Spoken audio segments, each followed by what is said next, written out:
Hey guys, welcome to my room. So I'm realizing one of the joys of growing up is that all your friends move away and leave you with a general sadness inside. But I'm learning now that sadness has been a source of creativity for me.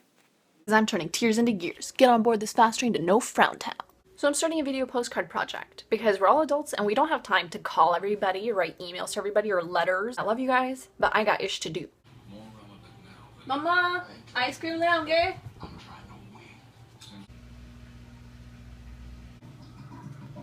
But I thought this project would be a fun way for me to practice my video skills and also keep in touch with a large group of people at the same time.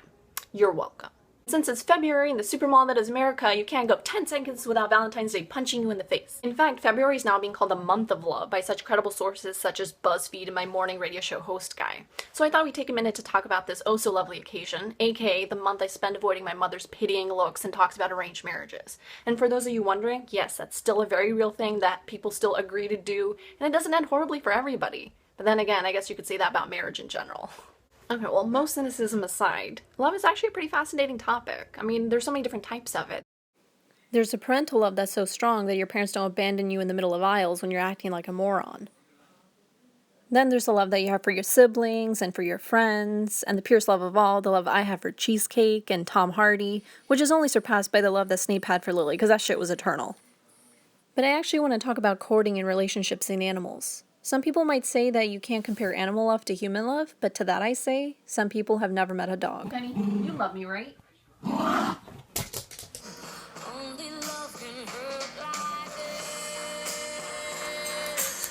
I mean, you can make the argument that human love is nothing more than dopamine, serotonin with an oxytocin chaser and just a chemical cocktail that gets people acting like crack whores. Since this is a physiological response evolved over millions of years of evolution, what's to say another species hasn't evolved to feel it too? I'm not saying that all animals feel it, I don't know for sure. Sometimes I feel like some humans don't even feel it. Voldemort, you're fired. Well, there are things like the peacock spider, where the male has to do this intricate dance for the female, and if she doesn't like it, she will kill him. That little bastard is dancing for his life. But I feel like there's a different type of dancer out there that encapsulates the intimacy, the intricacy, the courage, the sacrifice of human love, maybe even surpasses it, and that's the love dance of the albatross. These guys are total bamfs. A little doofy looking and less flamboyant than the showboys of the tropical bird species, but I love the stern eyebrow thing that they got going on. They are large seabirds that live up to be about 50 years old. They're incredible flyers with a wingspan of about 12 feet across. They spend most of their 5 to 6 year adolescence exploring the world and sea and can cover breathtaking distances. Most albatrosses cover about 4 million miles in their lifetime, which is like 8 round trips to the moon.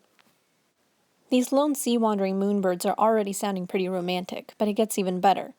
They do a 16 to 24 step mating dance, and if both partners see something that they like, they mate for life. This is huge. Very few animal species are strictly monogamous, and even if they are, they only partner up for a season or two, then split up. Even the ones that are partnered for life will sleep around. And in most bird species, if there is more than one egg in the nest, they will each have a different father. So in the most scientific of terms, birds be hoes. But hey, it's survival of the fittest, and that means diversification, so mix it up, ladies. You go, girl. But albatrosses don't do that.